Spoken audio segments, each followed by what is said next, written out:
On everyone. So the Los Angeles Lakers took a very frustrating loss to the Sacramento Kings the other day, but it wasn't because of Rui Hachimura. Rui was one of the few guys, him and Austin Reeves, really shined and really showed up. Rui Hachimura finished the game with 36 minutes of playtime, 20 points, 3 rebounds, 1 assist, 9 of 11 from the field, 2 of 3 from 3, 2 turnovers, and again, had himself quite the game. Here's the problem. Rui Hachimura was 8 of 10 from the field and had 17 points going into halftime, which means he had one attempt, and that one attempt was a 3 in which he made, pushing him to 20 points. Rui Hachimura was dominating the Sacramento Kings. The last few matchups against Sacramento, guess who dominated against the Sacramento Kings? Oh, that's right, Rui Hachimura. It is a very bad mismatch that Sacramento just doesn't have an answer to. The previous game in which the Lakers played Sacramento, again, the Lakers lost. Rui Hachimura had 29 points, 2 rebounds, was 13 of 17 from the field, 3 of 5 from 3, 1 block, 2 steals, 0 turnovers in that game. He had 17 shot attempts in that game. Why didn't the Lakers go to Rui Hachimura the entire game? LeBron James, Anthony Davis, and D'Angelo Russell were terrible in that game.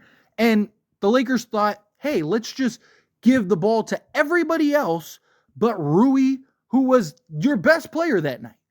I would have rather, instead of LeBron and Anthony Davis combining for 34 field goal attempts and making 13, I would have rather Rui Hachimura take him.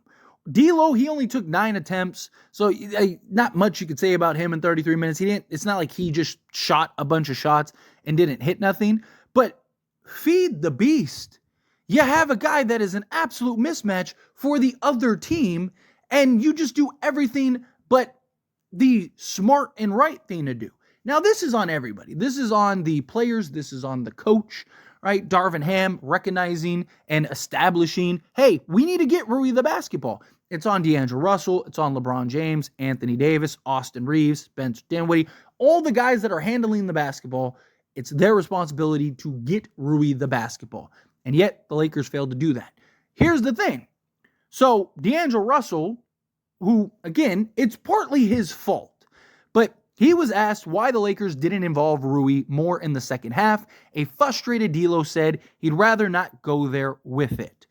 Basically, calling out and signaling something that continues to be a trend with these players. I mean, even LeBron had some things kind of subtly about Darvin Ham. It just signs point to Darvin Ham. Again, it is on the players also, right? D'Lo is the point guard. It's on him to recognize that, hey, Rui is dominating. Let me get him the basketball. It's on, as I mentioned, LeBron James, who is having a bad night, having a bad game, going like, hey, I don't have it tonight.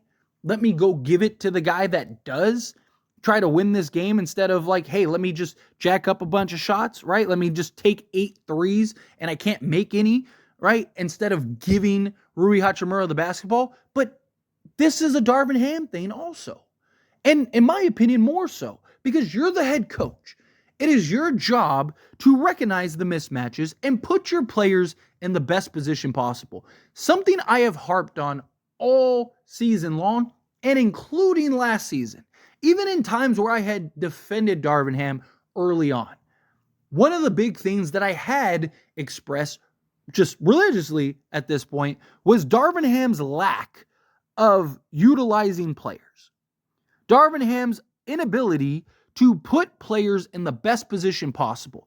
Rui Hachimura being one of them. He is the guy that I have highlighted the most of Darvin Ham's kind of lapses in just utilization of players. Rui is one of the few players in the league, period, that is a mismatch against most forwards in the league, both small forwards and power forwards, but particularly power forwards, right? Because Rui is more of a power forward than he is a small forward, especially on the defensive side of things. He's not great at navigating screens. He doesn't move well laterally, right? He's kind of slow-footed. He's athletic in the sense of like a big, burly, power forward, but not in the sense of what you want, a quicker, twitchier perimeter wing. It's a big problem that I've had. I understand that LeBron James at this stage of his career is best at the 4. But why aren't we utilizing Rui Hachimura more at the 4 spot, alternating and at times playing LeBron at the 3, right? It's happened more frequently at the end of games, but not enough as I would like it. And why aren't we calling Rui's number more frequently down on the block rather than him out at the 3-point line? Rui has been much improved, and you can see the improvements. But also, one of the big improvements that I've noticed from Rui that I don't think is because of anybody but Rui is him not settling. When he's like wide open, he'll take the 3. But a lot of times when he sees the contest, he'll give the little pump fake and he'll drive and be aggressive and get to the basket. He's also in like the 75 percentile as far as mid-range goes. He's one of the best mid-range shooters in the entire league.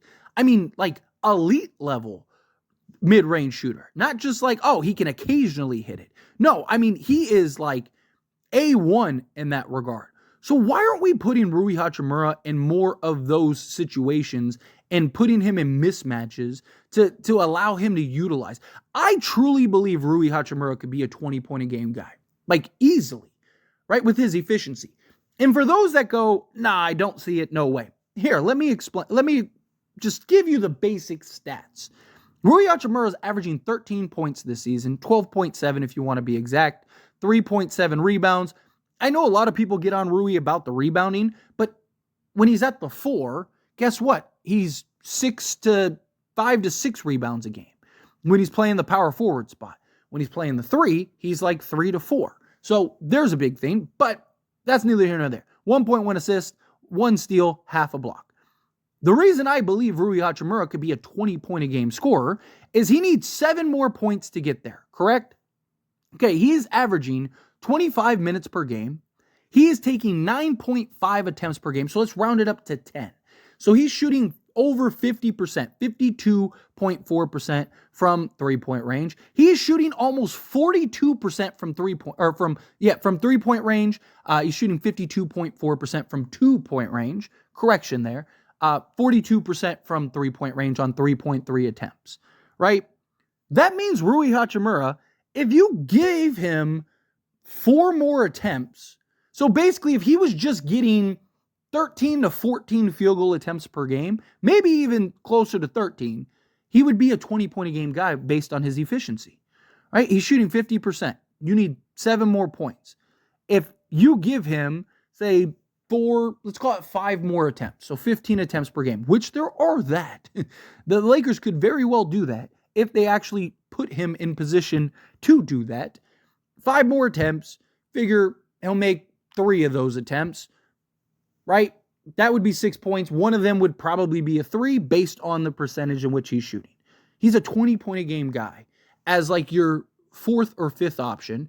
He's a mismatch against pretty much every forward in the league because all the guys that are big enough can't stick with him and keep up with him. All the guys that are quick enough don't have the strength and lower center of gravity to help and stop Rui Hachimura. That's why he gets what he wants. And he's really good at using his strengths to kind of bump off the defender and create that separation to knock down his shot. You see it all the time in the mid-range. So to me, again, I'm not saying you have to run your entire offense through the guy, but why aren't we calling his number a handful of times during the game? Like genuinely running plays and sets with him on the block, giving him the basketball. The Lakers in the Sacramento game had like a 5-minute stretch where they didn't score a bucket. Why not put Rui Hachimura on the block and dump the ball down to him and see if he could generate some offense for you, especially against a team that can't stop the guy? So you would rather go on a 5-minute, I think it was longer than that if I'm not mistaken, but let's call it 5 minutes, which is insane in and of itself. You'd rather go on entire scoring droughts where you can't buy a basket than give Rui Hachimura, who has been eating the Sacramento Kings alive for the last 4 games that you have played him, And instead of doing that, you would rather just continue to miss shots and take poor shot selections and just turn the ball over and just be careless. Make it make sense, please. It makes zero sense. And again, this isn't all on Darvin Ham. A good chunk, in my opinion, is just because, again, you're the coach. It's your job to recognize that and call it out and say, hey, guys, get Rui Hachimura the basketball. He's only taken one attempt this half, right? And he had 17 in the first half. Rui could have easily dropped 40 on Sacramento. This was a game where our offense should have ran through Rui and the hot hand in Austin Reeves. LeBron James, Anthony Davis, and D'Angelo Russell just didn't have it. I'm frustrated about that, but it's fine, right? That's why you have a guy like Rui Hachimura and a guy like Austin Reeves. And those two guys, guess what? Were torching Sacramento. Why wouldn't you make the recognition of, hey, the other guys don't have it today. Let's give them the basketball, which in turn would probably make things easier for Anthony Davis and D'Angelo Russell and LeBron James, because teams now have to shift focus to Rui and Austin Reeves. The two of them combined for 48 points. They should have and could have combined for probably 60. But the Lakers failed to recognize that those were the two guys with the hot hand, and let's feed it. And the Lakers ended up losing. It could have been a completely different game. I'm not saying the Lakers would have necessarily won, but it would have been a lot closer and a better game. I can tell you that. And then maybe LeBron, because you saw that like little burst and that little stretch where LeBron was trying to get, well, guess what? If it's a 2-point game and LeBron wants to put his head down and just drive to the basket at will, that's a big difference than when you're down 17 and he's doing that. It's just, you would have been in a much better position. But, of course, Darvin Ham didn't recognize it. Again, it's not entirely on Darvin Ham, but it is a big part on Darvin Ham because it's his job to call that out. But it's on the job of D'Angelo Russell, Austin Reeves, and LeBron James to do the same. But anyway, as always, this is a discussion. I pass the question on you. Let me know your thoughts and opinions down in the comments below. What do you think? How do you feel? Does it frustrate you as much as it frustrates me? Do you think Rui should be more involved into the offense and whatnot? Again, however you feel, what your thoughts are, I would love to hear it. So let me know down in the comments below. That being said, if you haven't liked this video, hit that like button. Helps me a lot. Lets me enjoy these types of videos, and I truly appreciate it. Not subscribe to the channel, hit that subscribe button. Turn on the bell notifications. Appreciate y'all. See you in the next one. Thank you.